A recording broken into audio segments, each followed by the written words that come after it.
overview of the cars that are here today. So we have this G80 7 M2, nice black. I think it's stock, but it's got most features around all these stickers. And then we've got this really nice purple GT3, which I hopefully will be going in soon. It's just such a nice colour as well. This purple is looks really nice in the sun. We have Dom's GT4 RS, and we have the Spider here. It's really nice, both matching as well, which is really good. See what else we have. We also have this M3, which is crazy. Look at these tyres, huge, just for the track really. When I was in the GT4 RS with Dom, this thing was just ahead of us the whole time. Yeah, that's crazy. And we have this GT3 RS, nice yellow spec. Hopefully going in that soon. So, what is your name? It's Dominic, yep. And what made you choose getting a GT4 RS over any other models? I think it's because the Porsche GT cars are generally, they're built for track, so I know it's going to be reliable, and all the components sort of designed to withstand sort of track use. Yeah. So, although there are a lot of other really fast cars, I'd say, in terms of balance and performance, reliability, the Porsche GT cars sort of really good at all of those traits. So yeah, that's the main reason. How would you describe it? I'd say visceral. I think it's mostly because of the intake sound. When you're on it, it's just the sound makes it just so exciting. So visceral. Cool. Yeah. So what is your favourite feature of your car? I'd say it's probably the intakes. So if you come around the side of the car, you can see the air intakes are basically here where the back window would normally be. Yeah. And because of that, you hear everything inside the cabin.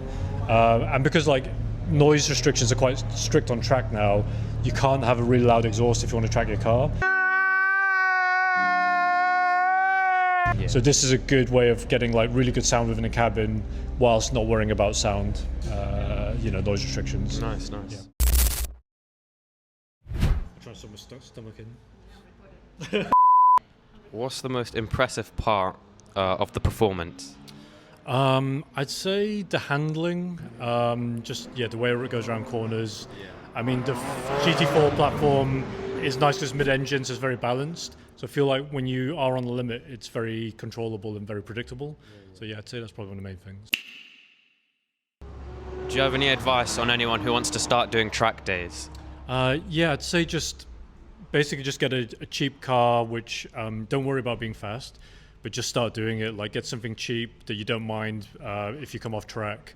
Even a £10,000 car is enough to enjoy. There's great cars like Mazda MX-5s. A lot of the hot hatches are perfect. And just get out there and do it. I think my biggest regret is I didn't start doing it earlier. And the more track time you get and the more experience you get, when you do get into a faster car, it's going to be a lot easier. On a scale of 1 to 10, how well would you say this is good for daily?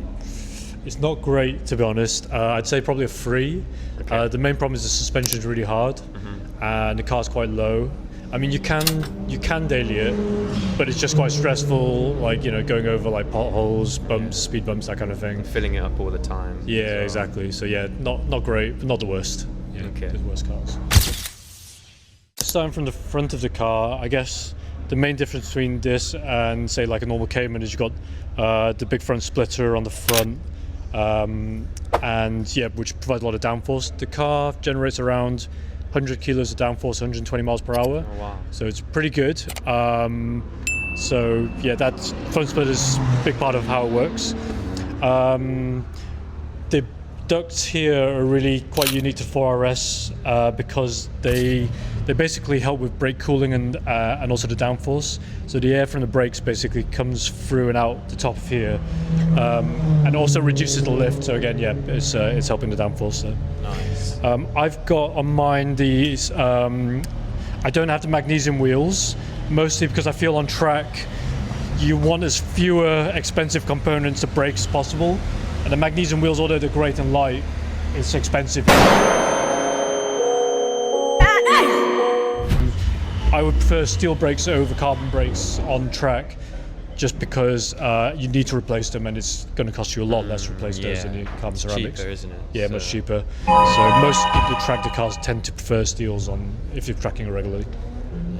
There's bits of carbon everywhere, mirrors on the side vent. And then the interior. Interior. So interior is pretty standard club sport interior. You've got the bucket seats, which hold you in really, really well, and the 6-point harnesses, fire extinguisher.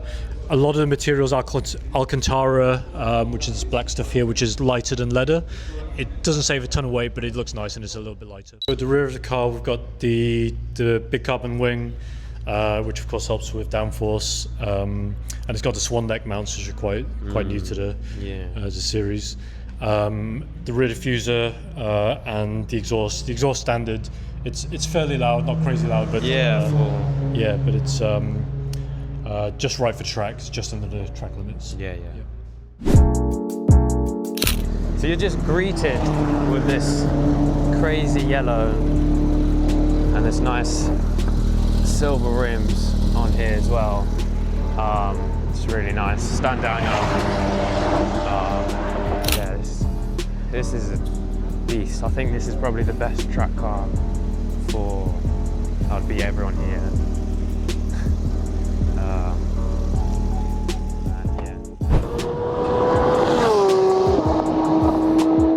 I think there was silver GT3 RS over here somewhere.